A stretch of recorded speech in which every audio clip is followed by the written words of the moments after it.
입니까? 자갈치 아줌입니다.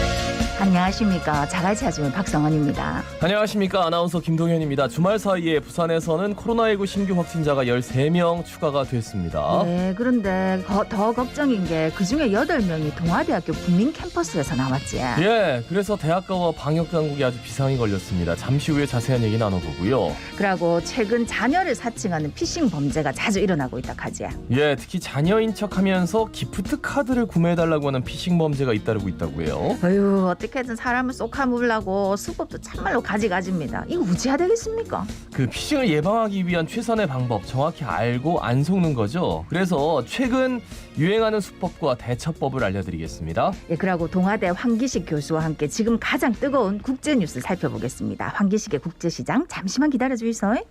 삼성화재 다이렉트 자동차 보험은 말이지. 가격 저렴해. 보상 든든해. 삼성화재 다이렉트 좋아요. 삼성화재 다이렉트 자동차 보험 전화 가입은 1600-5008. 가입 시 유의사항을 확인하세요. 이런 상업시설은 처음이다. 유라이 중심상업지구 메인 사거리 코너 합리적인 착한 분양가 기대하십시오. 김해에서 처음 만나는 로봇 특검부의 키즈파크.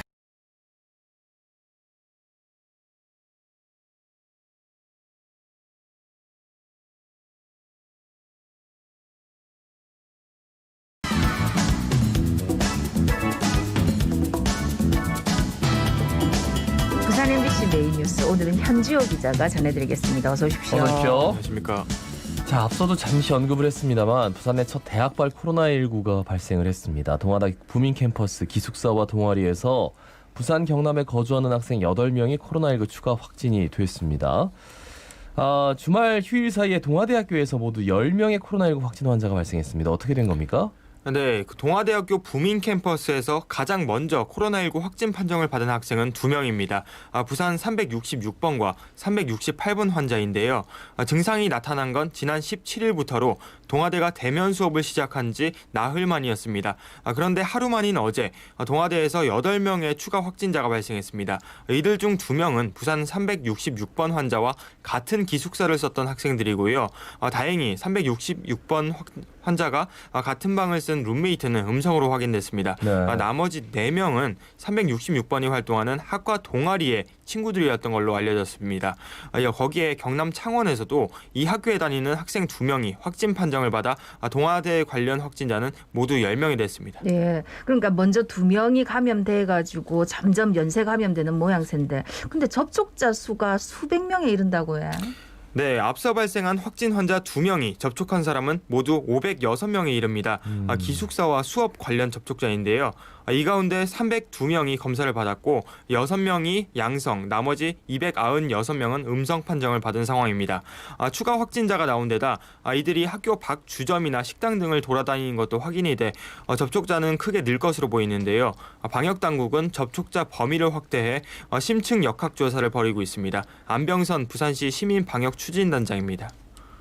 기숙사나 학교 외의 나머지 공간인 호프집이나 또는 식당에서의 접촉이 다들 또 있기 때문에 어느 접촉에서 감염이 주로 일어났는지는 심층 역학 조사 후에 알려드리도록 하겠습니다.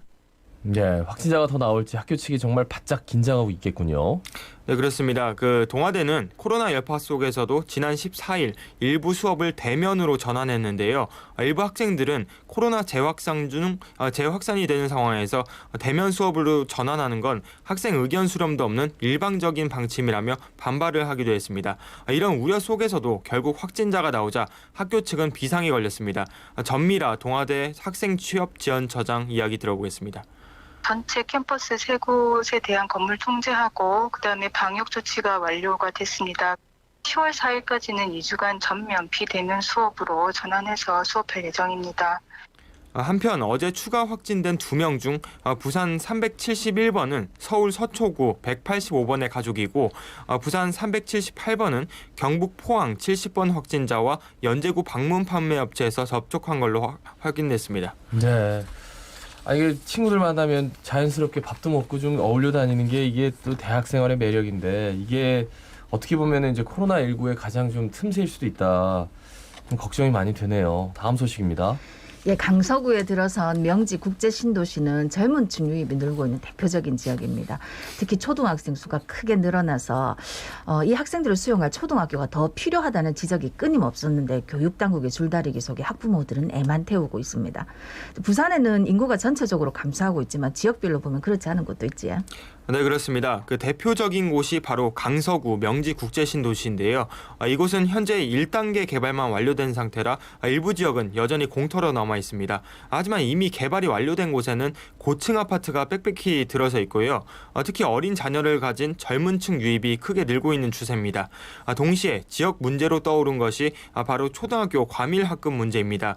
현재 명지 국제신도시의 초등학교는 모두 4곳이지만 인구가 계속 늘다 보니 학교들이 감당하기 벅찬 상황인데요. 예를 들어 올해 초 개교한 한 초등학교는 학생들이 몰리면서 내년도에 학급을 12개나 더 늘리기로 할 정도입니다. 당장 학생들이 공부할 공간이 필요해서 가건물을 짓기로 결정해 적잖은 논란까지 이어지고 있는 상황입니다. 야, 이거 뭐 12개 학급을 늘렸다는 건 학생 수가 굉장히 많이 늘었다는 얘기인데 뭐 얼마나 늘은 겁니까? 네, 2018년 말 명지 국제신도시의 초등학생 수는 2,600여 명이었습니다. 2년이 지난 현재 초등학생 수는 4,000명대, 연말에는 5,100여 명으로 2배 가까이 늘 것으로 보입니다. 이 때문에 지역에서는 4년 전부터 초등학교 신설 목소리가 나왔는데요. 지난달 말 우여곡절 끝에 초등학교 신설안이 교육부 심사를 통과했지만 살펴보면 반쪽짜리 결정이었습니다. 필요성은 인정하지만 정부 재정이 아닌 부산시 교육청 자체 재원으로 추진하라는 게 핵심 내용이었습니다. 부산시 교육청은 의무교육기관 설립은 교육부가 직접 추진해야 한다며 맞서고 있습니다. 교육 당국이 서로에게 책임을 미루는 사이 피해를 보는 건 자녀를 키우는 부모들인데 지역에서 만난 한 학부모의 이야기 들어보겠습니다. 학교는 가야 되니까 걸어가는데 불안해서 계속 전화기 들고 가거든요. 사람 없는 길, 있는 길 나올 때까지 엄마랑 통화하고 가자고. 솔직히 5학년이면 다 컸는데. 예, 관할구청도 초등학교 필요성을 알리기 위해 직접 예산까지 내놓겠다는 입장이지. 네, 그렇습니다. 관할 강서구는 이례적으로 30억 원을 직접 지원하겠다며 초등학교 설립 필요성을 강조했는데요. 초등학교 하나를 짓는데 300억 원 정도가 드니까 10% 정도를 부담하겠다는 겁니다. 일부에 불과하지만 지자체가 학교를 짓는데 돈을 낸 사례를 찾기 힘든 만큼 강서구는 초등학교가 꼭 필요하다는 입장입니다. 노기태 강서구청장 이야기 한번 들어보겠습니다. 이번에 착수가 안 되면은 더 많은 기간 동안에 학생들이 가건물에서 다닌다거나 교육부와 교육청을 설득하고 또 분발할 수 있는 마중물을 주자 하는 뜻이었어. 시교육청은 올해 말 교육부에 다시 심사를 요청하겠다고 밝혔지만 당장 공사를 시작해도 개교는 2년 6개월이나 지난 뒤에야 가능한 상황입니다. 예, 뭐 부산에 고령화가 심각하고 인구 유출 심각하고 인구가 계속 줄고 있다는데 이거는 어떻게 보면 반가운 소식인데 아니 학생들 부모님 입장에서는 정말 발을 동동 구를 수밖에 없을 것 같아요. 우리 아이가 저 먼 길 차도로 막 다니면 마음이 안 놓이겠죠. 속히 좀 해주십시오. 지자체도 이렇게 돈을 내겠다잖아요. 예, 교육청하고 이게 교육부하고 미룰 일이 아닌 것 같은데. 자, 현지호 기자 수고하셨습니다. 수고하셨습니다. 자, 계속해서 밤사이 사건 사고 부산시경의 송광모 기자 전화 연결돼 있습니다. 안녕하십니까? 예, 안녕하십니까? 예, 오늘 소식 전해주시죠. 예, 기장군의회 성추행 사건을 두고 현직 경찰관이 수사 내용을 피의자에게 유출한 혐의로 검찰에 송치됐습니다. 부산지방경찰청은 기장경찰서 소속 A 경위가 동료 의원을 강제추행한 혐의를 받는 기장군의회 의장 B씨에게 피소 사실 등 수사 정보를 알린 혐의로 A 경위를 조사해 기소 의견으로 검찰에 넘겼습니다. A 경위는 해당 사건이 경찰에 접수되기 전부터 고소인이 경찰과 상담한 내용 등을 B씨에게 전달한 혐의를 받고 있습니다. 주택 재개발 예정지 철거권을 주는 대가로 용역업체에서 금품을 받은 재개발 조합장이 징역형을 선고받았습니다. 부산지법 서부지원 형사 1부는 뇌물수수 혐의로 재판에 넘겨진 사상구의 한 주택 재개발구역 조합장 57살 C씨에 대해 징역 1년에 집행유예 2년, 벌금 5천만 원을 선고했습니다. C씨는 지난 2014년 6월 정비사업 전문관리업체 대표에게 사업부지 철거권을 주는 조건으로 조합 운영비 2,500여만 원을 받은 혐의로 재판에 넘겨졌습니다. 어제 오전 11시 반쯤 금정구 회동동 정관방향 도로에서 55살 D씨가 몰던 SUV가 갓길에 주차된 화물차를 들이받았습니다. 이 사고로 D씨가 크게 다쳐 병원으로 옮겨졌지만 숨졌습니다. 지금까지 부산경찰청에서 전해드렸습니다. 부산 시민 여러분, 자갈치 아줌매한테 하고 싶은 말 있습니까? 샵 2260번으로 문자 보내주이소. 짤막한 거는 50원, 좀에 긴 거는 100원 듭니다. 근데 이왕이면은 무료가 더 좋지 않겠습니까? 자갈치 아줌매랑 친구 맺으면은 공짜로 하고 싶은 말 속 시원하게 할 수 있습니다. 카카오 플러스 친구에서 자갈치 아줌매랑 친구 맺어주이소. 맞다. 그러고 유튜브 검색창에 부산 MBC 검색해갖고 들어오면은 실시간으로 볼 수도 있습니다. 채팅도 할 수 있고 예. 지금 버뜩혀 보이소. 주말 사이 부산에서는 코로나19 추가 확진자 13명이 나왔습니다. 그런데 참 걱정인 게 이 중에 8명이 동아대학교 부민 캠퍼스 학생이더라고요. 학생 2명이 코로나에 감염된 걸 확인하고 접촉자를 파악해가 검사를 하고 있는데 이 중 6명이 추가 확진 판정을 받은 겁니다. 그러니까 지금 대학가에 비상이 걸리는데 지금 대학들은 개강을 해가 일부 대면 수업을 시작했고요. 학생들이 수업도 듣고 동아리 활동도 하고 식당에도 가고 일상적으로 활동을 했기 때문에 이어서 접촉자가 얼마나 더 늘어날지도 모르는 상황입니다. 혹시나 대규모 집단 감염으로 이어지지는 않을까 걱정스러운 상황인데 관련해 자세한 이야기 나눠보겠습니다. 예, 대한가정의학회 한성호 코로나19 비상대책위원 전화 연결돼 있습니다. 위원님 안녕하십니까? 안녕하십니까? 주말 안녕하셨습니까? 예, 아니 주말 사이에 부산에서 저 13명의 신규 확진자가 나왔는데 이 중에서 이제 8명이 동아대 부민 캠퍼스 학생들입니다. 그러니까. 경남까지 포함하면 또 9명이 되고요.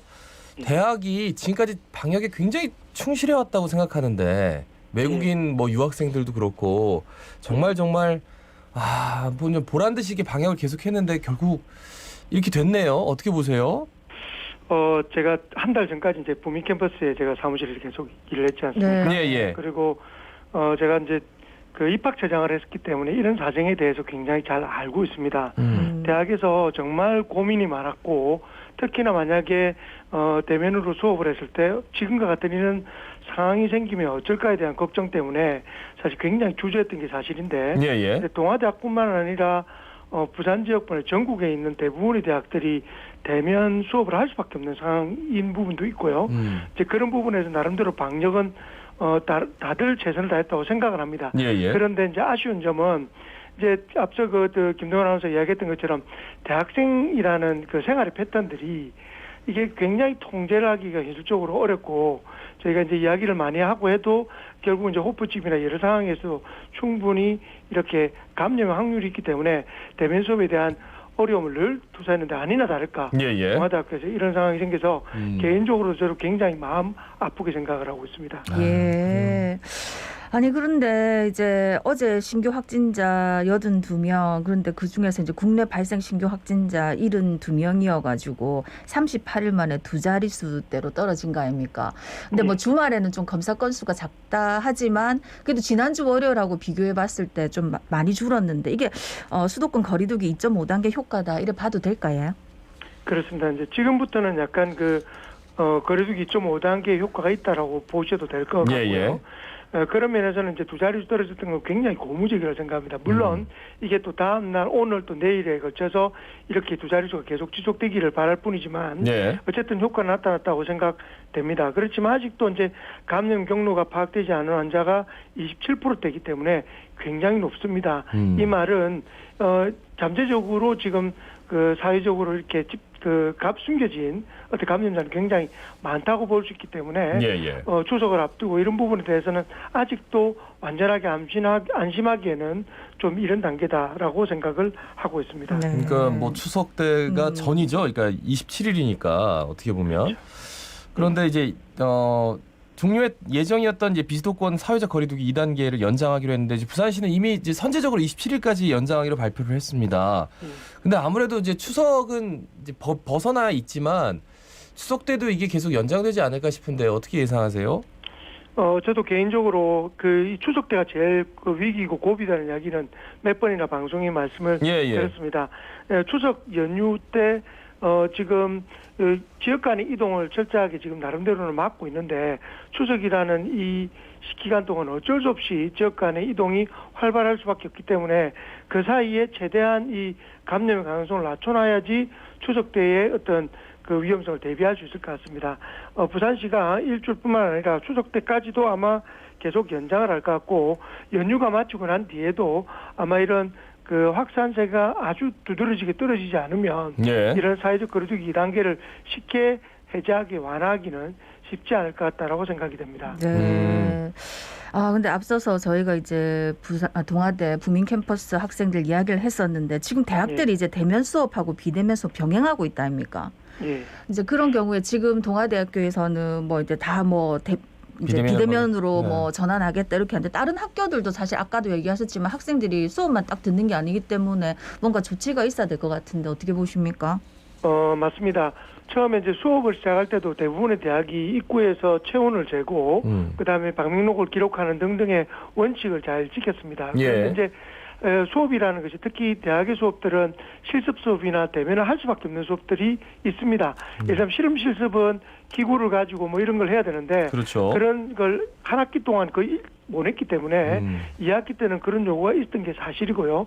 앞으로도 뭐 공과대학이라든지 의과대학 같이 굉장히 그런 것들이 실습이 중요하게 생각되는 그런 과목에서는 10명 이하의 소규모 그룹으로 아마 대면 수업이 이루어질 가능성이 높습니다. 그런데 이제 동아대학교에서도 그랬듯이 다른 타 대학들도 이제 이런 상황이 생기게 되면 굉장히 긴장을 하고 아마 비대면으로 다시 전환할 확률은 굉장히 높다고 생각이 되는데 그런데 이것도 또 이제 언제까지 이게 또 비대면 수업을 할 수 있을까?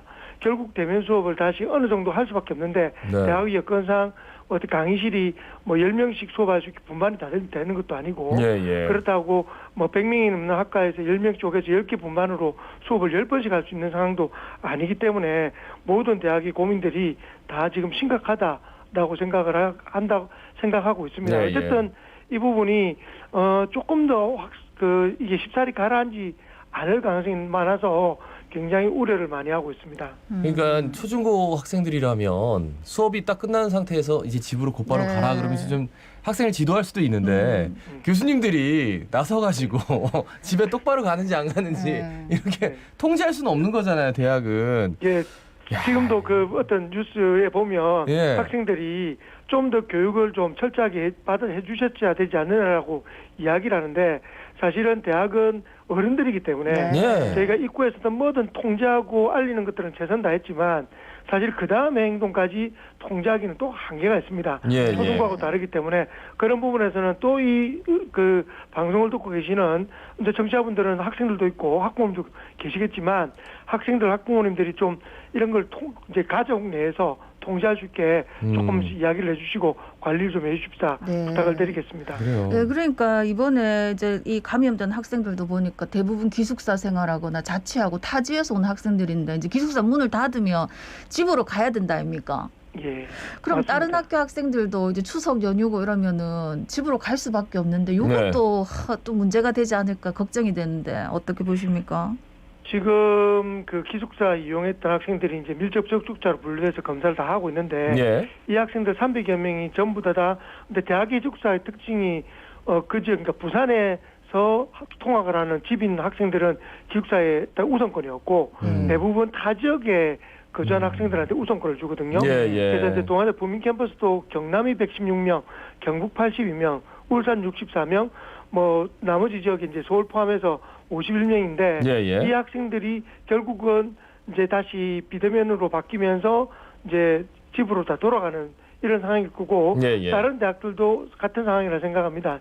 이런 부분에서 만약에 돌아가서도 이 자가격리를 몸소 조금 일정 기간을 분명히 실천을 하시면서 자기 몸 상태를 좀 이렇게 잘 이렇게 체크하는 것이 굉장히 중요할 것 같고, 이걸로 인해서 지금 경남 또 한 명 그 확진된 것처럼 추가의 확진자가 없기를 정말로 바랄 뿐입니다. 근데 저는 그러니까 자가격리의 범위 자체가 굉장히 애매모호할 것 같아요. 그러니까 기숙사에 그 많은 사람들이 있는데 그 기숙사를 이용한 사람들 전체를 다 자가격리를 해라, 이렇게 할 수는 없는 거잖아요. 방역 당국의 고심이 굉장히 클 것 같아요. 이런 식으로 되면. 그렇습니다. 예. 이게 이제 밀접 접촉자로 분류하는 기준은 굉장히 밀접하게 접촉했던 경우에만 자가격리를 하게 되는데, 예. 단지 기숙사에 같이 머물렀다, 특히 2인 1실이거든요. 네. 그리고 또 같이 있던 룸메이트는 또 정상이었습니다. 네. 음성이었습니다.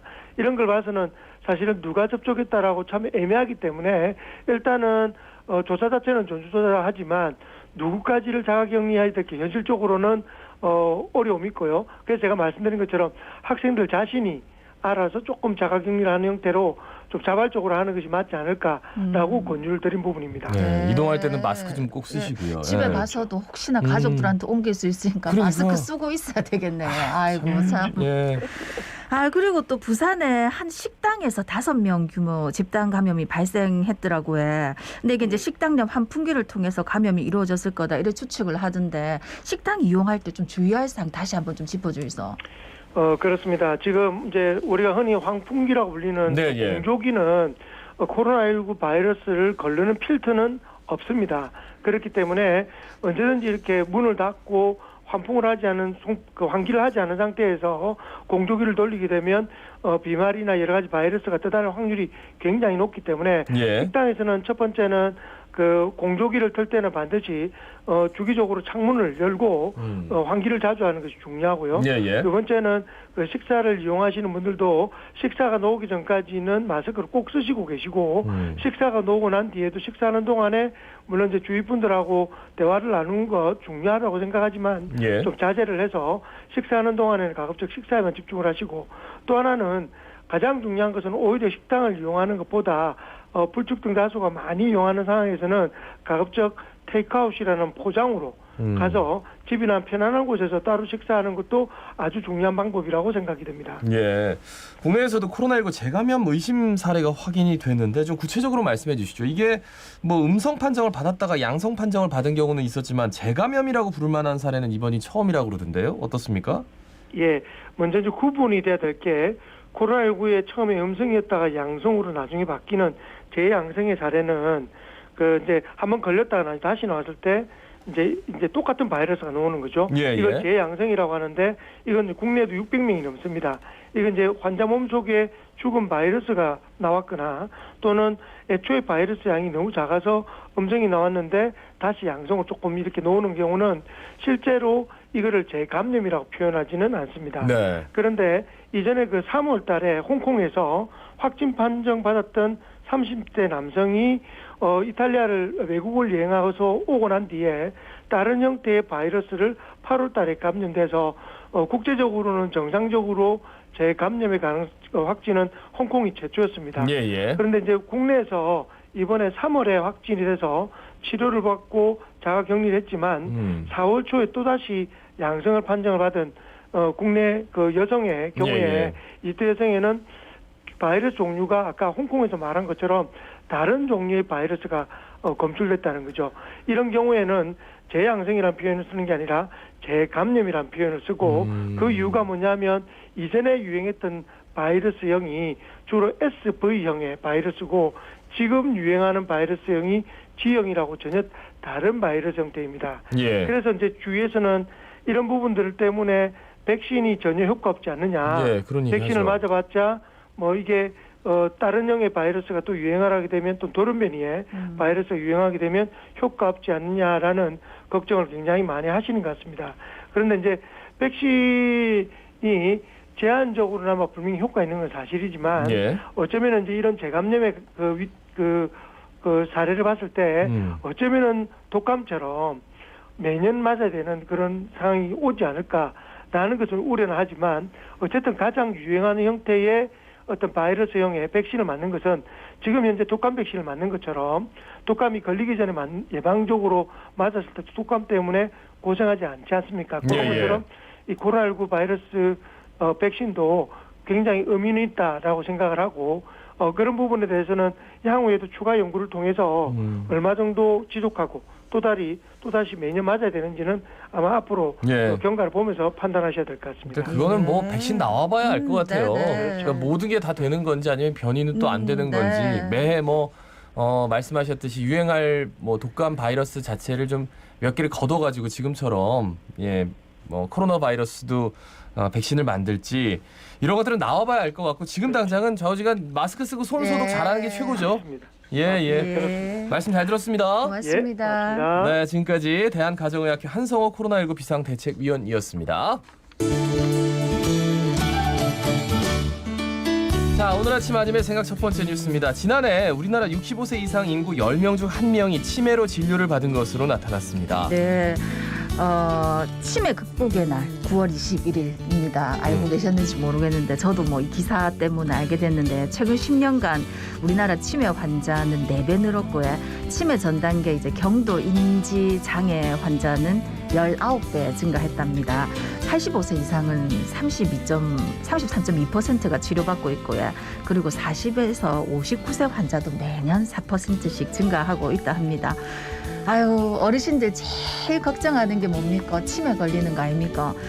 그런데 우리 사회에서 좀 치매에 대한 인식이 좀 잘못돼가지고 이것도 그냥 병인데 연세 드시면 무릎 아프시고 허리 아프시고 여기저기 편찮으신 거 면치로 그냥 병인데 사실 다른 병하고 달리 가족 중에 누가 무슨 병 걸렸다 하면 걱정하고 위로하고 빨리 낫게 하려 하는데 이상하게 치매 걸리면 온 가족이 화를 내게 되는 상황이 자주 만들어진다 아닙니까? 그래서 미리미리 사실 요즘은 약도 좋고 해가지고 초기에 검사를 받아가지고 초기다 하면 꾸준히 약을 드시면 이것도 예방 효과가 있다 하는데도 치매 검사 받는 것 자체를 꺼려 하시는 분들이 많더라고요. 그러지 마시고 우리 어르신들 70, 80까지 살아내시느라고 얼마나 고생 많이 하셨습니까? 그런데 그 고생하신 거에 참 뭐 행복한 기억도 있겠지만 힘든 일이 더 많으셨을 건데 이 앞으로 남은 인생 더 불행하게 살게 할 수는 없다 아닙니까? 그래가지고 우리 가족들이 먼저 60세 이상이 되면 치매 안심센터에서 검사 무료로 받으실 수 있거든요. 그리고 또 정밀 검사도 받고 약도 드실 수 있으니까 제발 좀 다들 먼저 좀 가서 검사 받으시고요.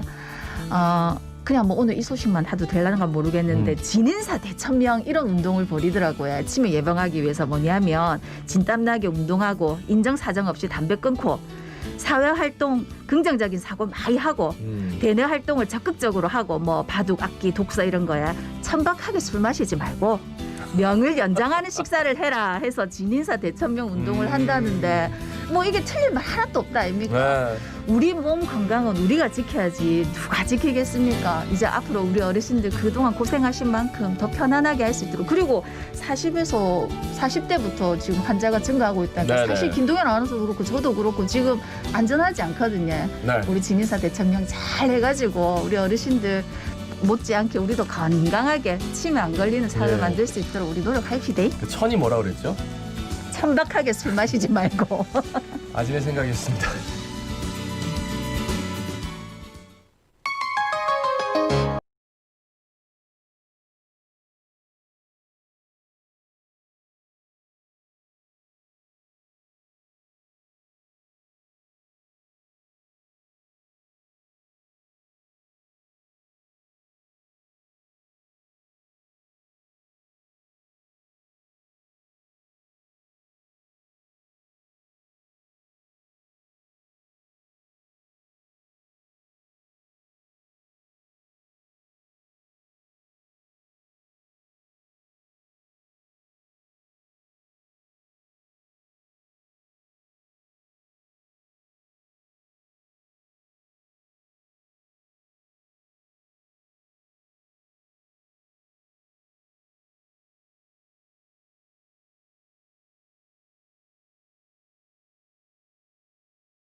어디에다 얘기해야 될지 모르겠다. 아무리 말해봐도 안 고쳐진다.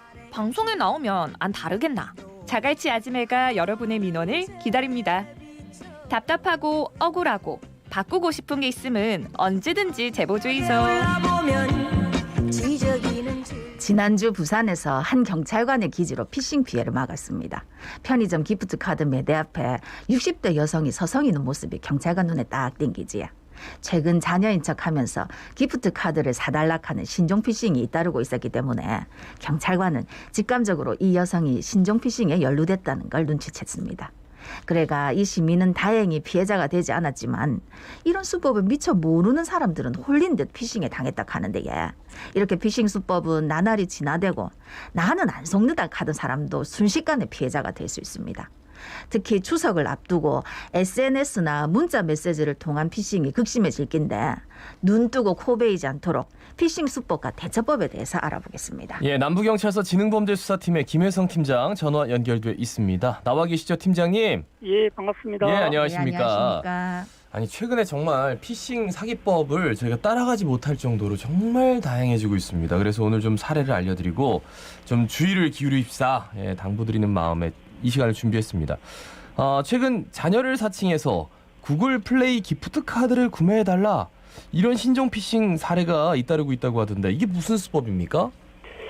네, 마치 그 아들이나 딸인 것처럼 가장을 해서 예. 엄마 나 지금 휴대폰이 고장나서 연락할 수 없다. 이런 메시지를 보내서 구글 기프트 카드랑 아니면 각종 문화상품권을 구매해서 핀 번호를 보내달라고 합니다. 예. 이 수법은 그 자녀를 사칭하는 경우도 있고 또 수사기관을 사칭하는 그 두 가지 유형이 있는데요. 수사기관을 사칭하는 경우에는 당신의 지금 계좌가 범죄에 사용됐으니까 이 계좌가 네가 직접 사용하는 계좌인지 확인을 해야 된다. 그러니까 그 구글 플레이 기프트 카드나 문화상품권을 그 구입을 해가지고 핀 번호를 보내라.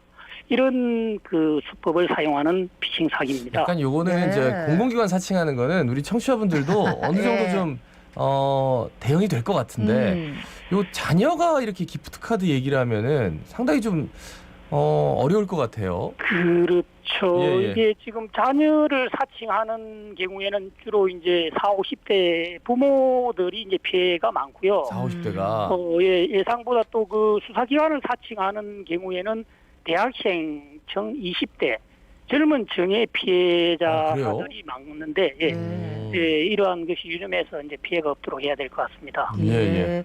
아니 사실 저는 이런 기프트 카드를 사본 적이 없어가지고 이렇게 와도 뭘 이걸 내가 사줘야 되나 싶지만 요새 이제 학생들한테 문화상품 이런 거 많이 사주더라고요, 부모님들이. 그렇죠. 특히 조심해야 되겠다 싶은데 그런데 이제 요새 대형 오픈마켓 있다 아닙니까 그런데 이제 또 피싱 사기가 늘고 있다던데 최저가 제품 딱 올려놓고 사러 딱 들어가면 소비자한테 직거래를 하자 이렇게 유인한다면서요? 네, 그렇습니다. 이제 실제 오픈마켓을 통해서 물품을 구매하는 사람들을 이제 정보를 알아내서 그쪽으로 이제 연락을 해 그보다 더 이제 10% 싸게 판다. 이렇게 속이고 가짜 사이트로 이제 만들어 놓고 이 가짜 사이트 쪽으로 방문을 유도하는 수법입니다. 예, 말씀하신 것처럼 이제 그 현금 결제를 하도록 별도의 링크를 보내서 돈을 갈취하는 수법인데 이제 신분이 명확하지 않은 사람이나 출처 불명의 방식으로 전송되는 링크는 클릭을 하는데 상당한 주의를 요한다고 하겠습니다. 아니 근데 그러면 어떻게 되는 거예요? 저희가 이제 최저가다 그래서 딱 들어가면은 그 다음부터 어떻게 되는 겁니까? 그게 실제 그 가짜 사이트거든요. 이 가짜 사이트를 만들어 놓고 이게 통상 이제 이게 이 오픈마켓을 많이 이용하는 사람들에 대한 정보를 미리 알고 있다는 뜻이죠. 이 사람들을 통해서 이제 더 싸게 판다, 10% 더 싸게 판다. 이제 URL이 있는 그 가짜 사이트를 방문하도록 그 보내주고 주소를 보내주고 그쪽으로 입장을 하도록 그렇게 하고 있습니다. 아니 그러니까 저도 한번 당할 뻔했는데 저는 이 오픈마켓 를 통해서 일단 현금으로 보냈거든요. 그런데 네네. 그쪽 업체에서 제가 주문한 업체하고 다른 업체 이름으로 문자가 와가지고 아니 그러니까 이제 자기가 뭐 이 물건이 없어서 지금 뭐 매진이 될라 해서 그러는데 상담을 해줄 테니까 자기한테 전화를 해라. 그렇죠. 그 주소로 들어와라 이러더라고요. 그럼 예. 제가 당장에 그 오픈마켓에 신고를 하고 환불 요치를 했더니 거기서 주더라고요. 네, 그렇습니다. 이건 오픈마켓을 이용하는 사람들의 그 정보가 이미 사전에 유출되지 않나 그렇게 추정을 하고 실제 또 오픈마켓을 이용하는 사람들을 상대로 이렇게 출처 분명히 유사한 그런 그 사이트를 보내기 때문에 예, 그런 피해가 발생하고 있습니다. 멋지나 수법들이 다양한지 진짜. 예. 예. 요즘 저 추석 앞두고 뭐 선물 주문 악용하는 새로운 수법이 사기 행각이 기승을 부리고 있다. 뭐 이런 얘기가 있던데. 그러니까 소상공인들 대상으로 해서 휴대폰 문자를 위조해가지고 입금 잘못했으니까 돈 돌려달라. 네. 이게 뭡니까? 이게 이런 건 뭐 흔히 발생하는 수법은 아니고요. 주로 이제 내다바이 형식인데 이제 추석 선물이나 물품 구매 대금으로 이제 10만 원을 입금했는데 100만 원으로 잘못 입금 10만 원을 보내야 되는데 100만 원을 잘못 입금했다. 그러니까 90만 원을 돌려달라. 이렇게 이제 문자나 그 거래처 주문한 사람들 명의로 이런 요구를 합니다. 근데 이렇기 때문에 실제 그 계좌를 보내주고 그 입금한 그 입금자 명의라든지 뭐 오류 입금이 있었는지 이런 부분에 대해서 세심한 체크가 필요하다 하겠습니다. 네. 거기다가 또 이제 제2제3금융권에 고금리 대출이 있는 사람들한테는 기존 대출 저금리 대출로 변경해 주겠다. 요래 속이 갖고 또 돈을 갈취한다면서요. 예, 실제 요즘 그 가장 많은 피해 사례가 접수되고 있는 유행의 범죄가 바로 이 대출 빙자행 수법이라고 하는데요. 문자 메시지로 국민은행, 신한은행, 농협 등 기존 금융권을 사칭해서 이제 2~3%의 저금리 대출을 이제 해주겠다. 이런 문자 메시지를 보냅니다. 저 같은 경우에도 뭐 거의 뭐 하루에 거의 한 건 정도 이상의 이런 그 기존 금융권 사칭 문자를 받는데요. 이게 처음에 이제 대출 신청용 그 앱을 깔으라고 이렇게 하는데요. 주소를 보내주면서 이 대출 신청용 앱이 이제 그 전화 가로채기 앱이라고 하는데요. 그러면 기존 금융권에 대출이 있는 사람들은 그 실제 내가 이 대출금 이쪽으로 그 보내라고 하는 계좌가 있는데 아니면 직접 받으러 오겠다고 하는데 이쪽으로 내가 돈을 줘도 되느냐 이렇게 전화를 걸어서 확인을 하거든요. 이렇게 확인을 하면 이 그 앱이 실제 그 내가 기존에 대출을 했던 그 업체로 전화가 들어가는 게 아니라 범인들이 직접 이제 그 전화를 가로채기 때문에 이런 피해가 쉽게 이제 속을 수밖에 없는 그거 당연히 믿으셔도 됩니다. 거기서는 당연히 그러게 하겠죠. 그렇죠. 우리하고 제휴가 돼 있기 때문에 그쪽을 그대로 진행하시면 됩니다 하고 이렇게 안 믿을 사람들이 거의 없죠. 저 명절 되면 이런 피싱 사례가 급증하는 게 그 추석 안부나 이제 택배 문자 이런 것들 이제 보이스피싱이 굉장히 많다고 들었는데 올해는 못 가니까 안부도 뭐 이렇게 문자로 묻고 선물 택배로 보내는 경우가 많아서 정말 걱정인데 이거 저 예방할 수 있는 방법 없을까요? 글쎄, 지금 뭐 코로나 때문에 지금 그런 쪽이 말씀하신 쪽에도 우려가 되는데요. 이제 모든 피싱 범죄는 이제 조금만 신경을 쓰면 피해를 막을 수 있거든요. 이 택배 문자 등이라든지 각종 문자는 반드시 이제 주의 깊게 확인을 좀 하시고, 특히 그 인터넷 주소가 포함된 URL 주소가 포함되어 있는 메시지에 대해서는 더 세심한 주의가 필요하다고 하겠습니다. 그러니까 인터넷 주소가 포함되는지 안 되는지 어떻게 알 수 있을까요? 문자 메시지로 그 보내오는 그 문자 메시지 내용에 그 인터넷 주소창이 이제 포함되어 있는 문자 메시지가 있습니다. 그 문자를 받을 경우에는 함부로 열거라든지 이런데 조심을 하시면은 뭐 큰 무리는 없겠습니다. 전 얼마 전에 제 후배가 결혼한다고 그 청첩장 있잖아요. 그걸 보냈는데 제가 끝까지 안 열어봐가지고 거의 막바지에 갈았어요. 그래가지고 뭐 못 가니까 이제 뭐 돈은 보냈는데 좀 미안하더라고요.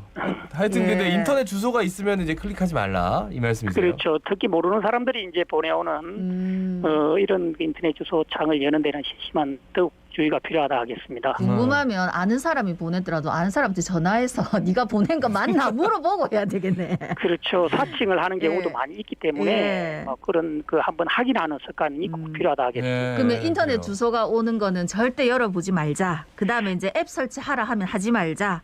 현금 보내라 하면 일단 보내지 말자. 요것만 조심하면은 보이스피싱 피할 수 있을까요? 그렇습니다. 지금 말씀하신 그 세 가지 부분, 뭐 주소 클릭, 네. 앱 설치라든지 현금 요구 이 부분이 그 보이스피싱 범죄의 95%를 차지한다 해도 과언이 아니거든요. 네네. 예, 나 자신도 모르는 사이에 이제 무심코 인터넷 그 주소창을 클릭해서 학생 앱을 설치하는 경우도 있고 이 모르는 사람에게서 이제 현금을 건네는 것은 100% 보이스피싱이라고 생각해야 됩니다. 그리고 간혹 이제 그에게 다액 이체를 요구받을 때도 보이스피싱이라고 의심을 하셔야 됩니다. 예. 요즘 악성 앱이 아주 극성이라고 하던데 만약에 앱이 깔렸다면 이거 뭐 어떻게 해야 되는 겁니까? 예, 앱이 설치되는 경우에는 자기 자신도 모르는 경우에 앱이 설치되는 경우도 있거든요. 예. 이 같은 경우에 그 전화기가 이제 약간 버벅거린다든지, 그다음에 음이 끊긴다든지, 화면이 좀 평소와 다르게 이렇게 나타나는 경우에는 악성 앱을 좀 의심하시면 될 것 같고요. 이 전화 가로채기 원격 제어용 악성 앱이 이제 범인들이 아까 말씀하셨듯이 바로 연결되기 때문에 굉장히 위험하고요. 이럴 경우에는 그 가입된 통신사 대리점을 방문해서 앱을 삭제하거나 초기화하는 이런 방법을 선택하셔야 될 것 같습니다. 예, 알겠습니다. 네. 말씀 여기까지 듣겠습니다. 고맙습니다. 고맙습니다. 네, 감사합니다. 네, 지금까지 남부경찰서 지능범죄수사팀의 김회성 팀장이었습니다. 지금 여러분은 부산의 목소리 자갈치 아즈매를 듣고 계십니다. 부산 시민 여러분, 아즈매 방송을 들으이소. 함께 목소리를 내주이소.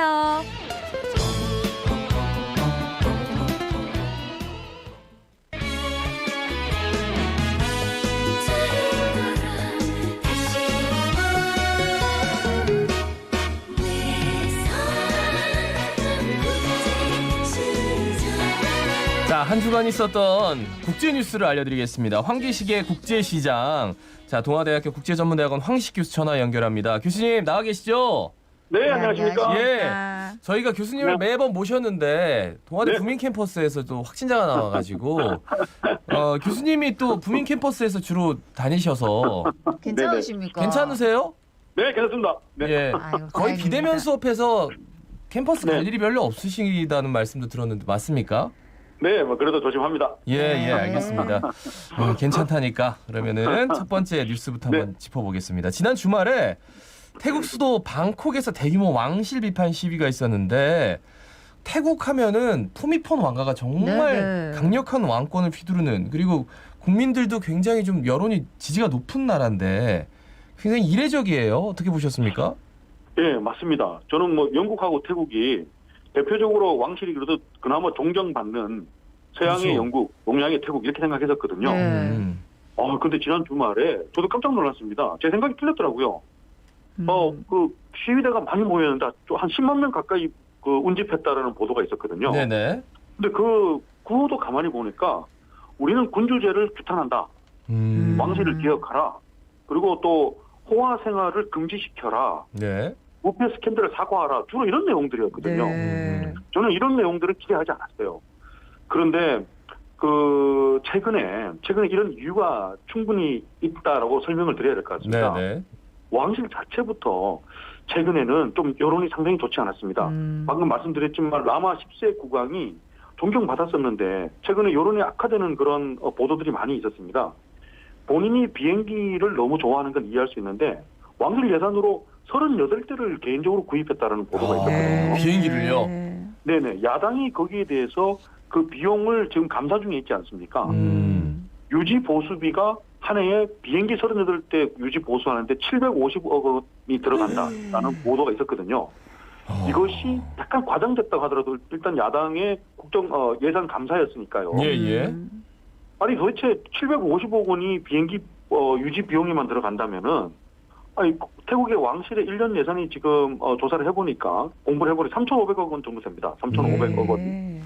그러면 그중에 비행기 유지 보수가 750억이라고 발표가 됐으니까 이거는 국민들이 그냥 웃어 넘길 만한 것은 아니거든요. 네. 왕실 예산이 3,500억이라는 것도 저는 이번에 알았는데 영국의 아까 우리가 비교했던 영국의 왕실의 1년 예산이 500억 정도라고 보도가 되거든요. 예, 예.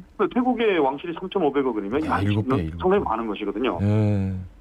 그리고 또 하나 지금 올해 그 코로나 때문에 예. 그 태국의 경제 성장률이 마이너스 8%로 예상되고 있거든요. 근데 왕실이 거기에 동참하는 모습을 보여야 되는데 올해 왕실 예산을 20% 인상을 했습니다. 그래서 이런 그 왕실의 행위들이 최근에 언론에 보도가 되고 야당에 의해서 파헤쳐지면서 상당히 여론이 악화된 그런 부분이 있습니다. 그리고 이런 부분은 좀 뭐 어떻게 생각하실지 모르겠는데 그래도 왕실의 개인적인 어떤 그런 결혼 생활인데 왕비가 있고요. 네. 또 제1 배우자를 임명을 했거든요. 제1 배우자. 네네. 그 제1 배우자 언론에 최근에 많이 나왔는데 왕실 근위대에 근무했던 여성 조종사였거든요. 네네. 맞아요, 맞아요. 예, 그 기억이 나실 겁니다. 네. 그런 부분도 최근에 집중 부각이 되면서 그동안 받았던 존경심이 상당히 사라지는 그런 계기가 됐다고 생각하고 또 역시 그 작년 총선에서 제1야당이 상당히 압승을 했거든요. 예, 예. 야당의 목소리가 커지고 왕실을 견제할 수 있는 어떤 그런 제도적인 발판이 마련되면서 지금 이런 시위대에 기름을 붓는 효과가 생겼다. 저는 그렇게 생각을 합니다. 네. 참 돈하고 그죠? 가정생활까지 이렇게 그러면은 결코 존경받을 수 없다라는 건데. 네. 그러니까 아버지한테서 물려받은 지 얼마 안 됐는데, 그죠? 라마 10세가. 네. 아니 근데 저는 걱정이 태국 같은 경우에는 무슨 왕실 모독죄 이런 게 엄격해가지고 무슨 뭐 여행하러 갔다가도 뭐 구속되는 그렇죠. 경우도 있고 이렇다 하던데 뭐 조금 잘못해가지고 이렇게 10만 명들이 10대 20대 네. 젊은 학생들이 주축이 괜찮을까요? 됐다는데 괜찮았습니까? 예, 맞습니다. 왕실 모독죄가 있는 대표적인 나라인데 이게 최대 징역 15년까지 선고할 수 있거든요. 예. 근데 이 왕실 모독죄부터 철폐하라는 지금 그런 구호도 지난 주말에 상당히 나왔습니다. 그 영국 같은 데는 이제 왕실 관련해서 뭐 이렇게 유머러스하게 TV에서도 막 얘기하고 하는데 그러니까 태국은 아예 불가능한 거잖아요. 맞습니다. 예. 다음 소식은 주말 동안에 대한해협이 긴장이 고조가 됐다. 중국 전투기 19대가 방공식별 구역을 넘어서 무력 시위를 했다는데 중국하고 대만하고 양안 문제 요게 조금 굉장히 좀 평화적으로 풀리나 했는데 또 긴장이 고조가 되네요. 어떻습니까? 그렇습니다. 이거 다시 대만 해협에 또 관심을 가져야 될 것 같습니다. 예. 지난 주말 목금토였죠. 중국으로서는 민감하게 반응할 수밖에 없는 미국의 최고위급 인사가 대만을 방문했습니다. 예. 중국으로서는 상당히 민감합니다. 바로 8월 달에 그때 우리 코너에 말씀드렸는데 미국의 현직 보건복지부 장관이 방문했었거든요. 대만을. 예. 그때도 중국은 상당한 무력 시위로서 불만을 표시했었거든요. 그때는 보건복지부 장관이었잖아요. 이번에는 그렇죠. 지난주에 방문한 최고위급 인사는 미국의 현직 국무부 차관이거든요. 키스 크라크거든요. 네. 국무부 차관은 미국의 대외 정책을 총괄하는 그런 민감한 부서이잖아요. 예. 바로 그 차관이 방문을 하니까 지난번 보건복지부 장관 방문 때보다는 무력 시위가 한 층 아니면 두 층 더 수위가 높아졌습니다. 그 방문 전후에서 한 일주일 동안 총 동원된 전투기가 30대가 동원이 됐고 군함이 7척이 동원이 돼서 군사훈련하고 군사적인 움직임 위협을 21차례나 일주일 동안 지속했거든요. 예. 상당히 민감하게 반응한 거죠. 그 대만 해협이 아시다시피 우리가 지금 머릿속에 떠오르시면 중국하고 대만 양안에서 그 폭이 한 200km 정도로 보거든요. 폭이 200km. 그럼 그 중간선 정도가 방공 식별구역이에요. 그 선을 넘어가면 안 되는데 그 선을 넘어갔는데 실제로는 대만 해안까지 한 60km까지 인근해서 비행을 했거든요. 그럼 중간선을 상당히 넘어갔다고 볼 수 있습니다. 대만도 상당히 민감하게 반응을 했거든요. 그래서 차이밍원 총통이 뭐라고 연설을 하느냐 자세히 들어봤습니다. 들어보니까 이런 비유를 하더라고요. 우리는 총을 그냥 닦고 있다가 갑자기 쏘는 일이 생기지 않으면 좋겠다. 이렇게 연설을 하더라고요. 상당히 의미심장하지 않습니까? 그래서 미국과 더욱 긴밀하게 협조할 수밖에 없다. 미국의 해상 정찰기 2대를 도입해야겠다는 생각을 굳힐 수밖에 없다. 이렇게 그 얘기를 하고 중국 정부를 또 이해할 수밖에 없는 것이 중국 정부의 기본 원칙은 하나의 중국 원칙이지 않습니까? 여기서 지금 차이밍원 현 대만 총통이 상당히 독립파라고 보는 것이거든요. 그래서 그 눈에 가시처럼 생각이 되는 건데 미국하고 긴밀하게 협조를 하면 중국 정부는 대만의 독립 움직임을 미국하고 협조하여 더 이게 증폭된다고 보는 것이거든요. 그렇기 때문에 뭐라고 발표를 하냐면은 대만은 중국 영토이다. 우리의 주권을 우리가 수호하는 것은 당연한 것이다. 이렇게 발표를 하거든요. 예. 그런데 앞으로 지금 남아있는 관전 포인트를 해야 될지 모르겠습니다. 상당히 민감한 거니까요. 네. 대만에서 미국의 장거리 미사일 같은 그런 무기를 도입하게 되면은 중국은 훨씬 더 민감하게 반응할 겁니다. 그렇죠. 중국 본토를 공격할 수 있는 우려가 있다고 보는 것이거든요. 예.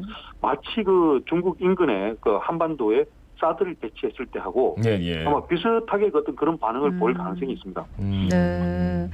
아 진짜 뭐 어디든 간에 왜 이렇게 평화를 위협하는 일들이 계속 만들어지는지 참 답답네. 참 그 말씀 하나 드릴까요? 네. 미국에서 그 중국 기업들을 제재하는 리스트를 계속 발표하고 있지 않습니까? 리스트, 하웨이, 틱톡 같은. 근데 그 중국에서도 발표를 했습니다. 신뢰할 수 없는 미국 기업 명단을.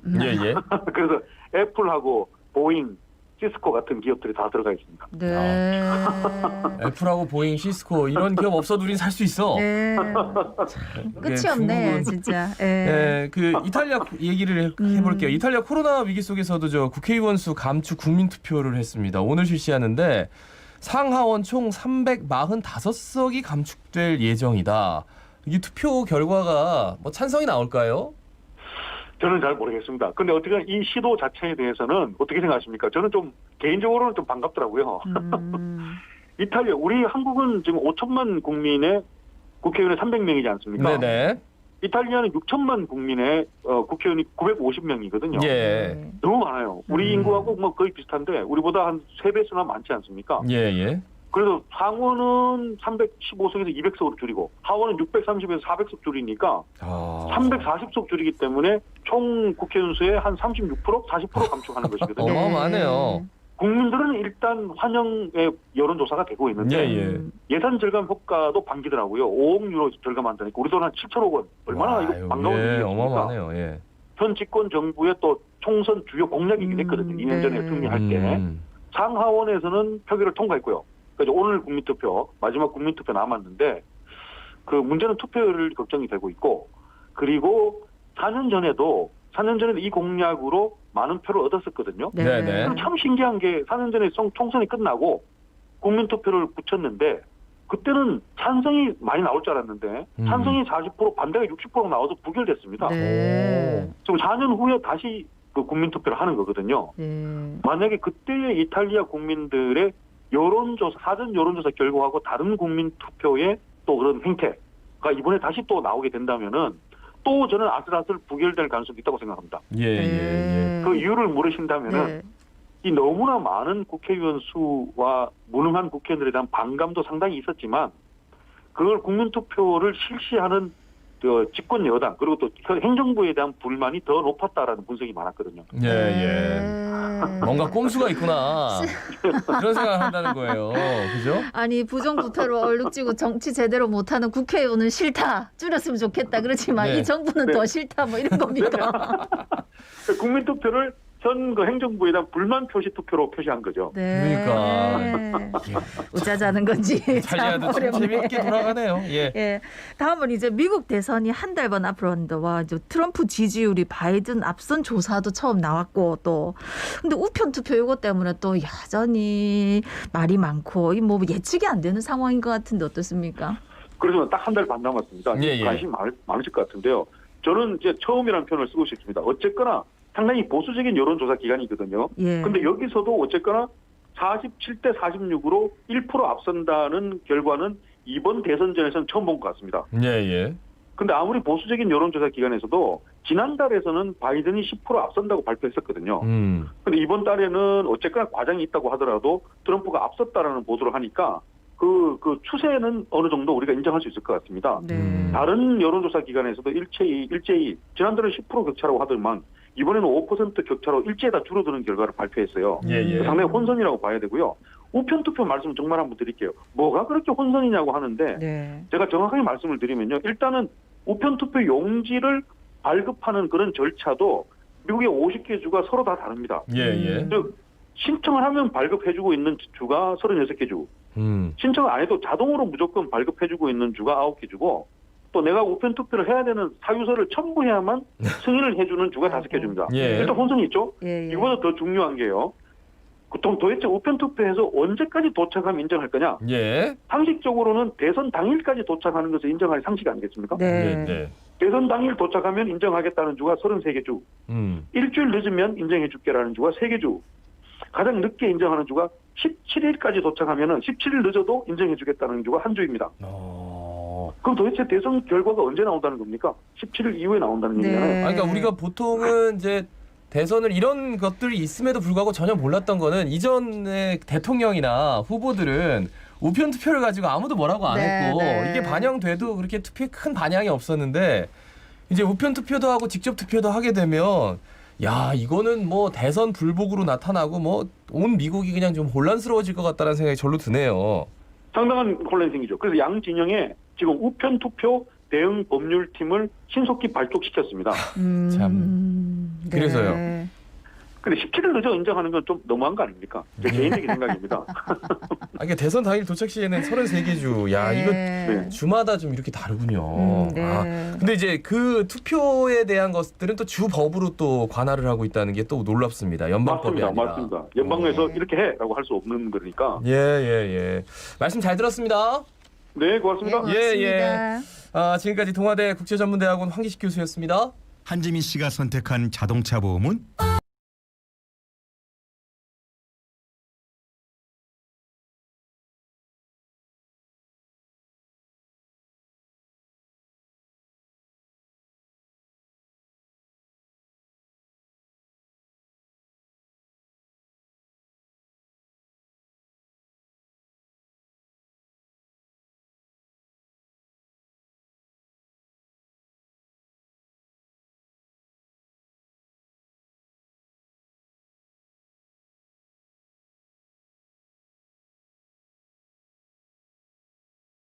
그렇지만 오늘도 날씨가 너무 청명해서 참 큰일입니다. 날씨가 좋아도 큰일이에요. 또 방역 수칙 잘 지키시겠지. 예. 카카오톡 플러스 친구로 강영일 씨가 항상 수고하시는 두 분께 화이팅을 보냅니다 하셨는데 감사드리고요. 늘 이렇게 지지해 주시고 또 열심히 살아내신 우리 청취자분들께 저희들은 박수 보내겠습니다. 자갈치 아침에 17,470회 박성원이었습니다. 아나운서 김동현이었습니다. 오늘도 힘찬 하루 보내십시오. 고맙습니다. 고맙습니다.